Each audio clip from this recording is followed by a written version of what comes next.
रवींद्र वायकरांच्या घरावर ईडी धाड पडली आहे। रवींद्र वायकर हे ठाकरे गटाचे आमदार आहेत। जोगेश्वरी भूखंड प्रकरणी छापेमारी करण्यात आली आहे। आज सकाळी 8:30 वाजतापासून अधिकाऱ्यांकडून तपासणी सुरू आहे। रवींद्र वायकर यांच्या घरावर ईडीची धाड पडल्याचं कळतंय। रवींद्र वायकर हे ठाकरे गटाचे आमदार आहेत, तर जोगेश्वरी भूखंड प्रकरणी त्यांच्या घरावर छापेमारी करण्यात आली आहे। आज सकाळी 8:30 वाजतापासूनच अधिकाऱ्यांकडून ही तपासणी सुरू आहे।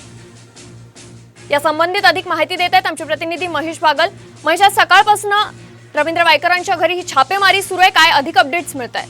गेल्या काही दिवसांपासून रवींद्र वायकर यांच्या संदर्भात जोगेश्वरी येथील भूखंड प्रकरणामध्ये वाद सुरू होता। त्या संदर्भात गुन्हाही दाखल करण्यात आलेला होता आणि केंद्रीय तपास यंत्रणा या संदर्भात चौकशी करत असताना आज सकाळी 8:30 वाजता रवींद्र वायकर जे उबाटा गटाचे आमदार आहेत त्यांच्या जोगेश्वरी स्थित घरावर छापेमारी करण्यात आलेली आहे। डझनभर ईडीचे अधिकारी आज सकाळी 8:30 वाजताच रवींद्र वायकर यांच्या घरी दाखल झालेले आहेत। त्या ठिकाणी चौकशी सुरू करण्यात आलेली असून काही कागदपत्रांची आणि लॅपटॉप मोबाईलची तपासणी केली जात आहे।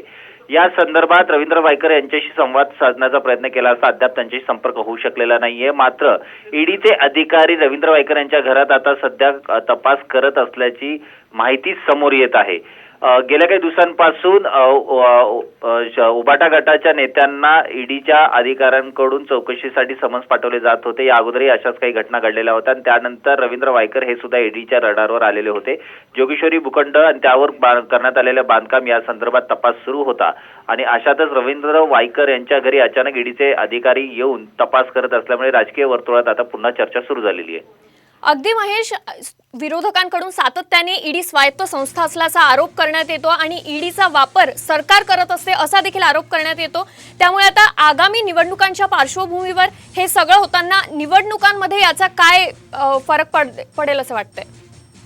नेहमीच आरोप केला जातो की स्वायत्त संस्था ईडी जरी असली तरी तिचा वापर हा केंद्रीय सत्तेकडून केला जातोय आणि ईडी कडून विरोधी पक्षातल्या नेत्यांना धमकावलं जात आहे, त्यांना प्रेशर। अगदी महेश, धन्यवाद या सविस्तर माहितीसाठी। त्यामुळे रवींद्र वायकरांच्या घरावर ईडीची धाड पडली, आताची मोठी बातमी आपण पाहतोय। रवींद्र वायकर हे ठाकरे गटाचे आमदार असल्याचं आहे आणि जोगेश्वरी भूखंड प्रकरणी ही छापेमारी सुरू आहे। आज सकाळी 8:30 वाजतापासून अधिकाऱ्यांकडून ही तपासणी सुरू आहे।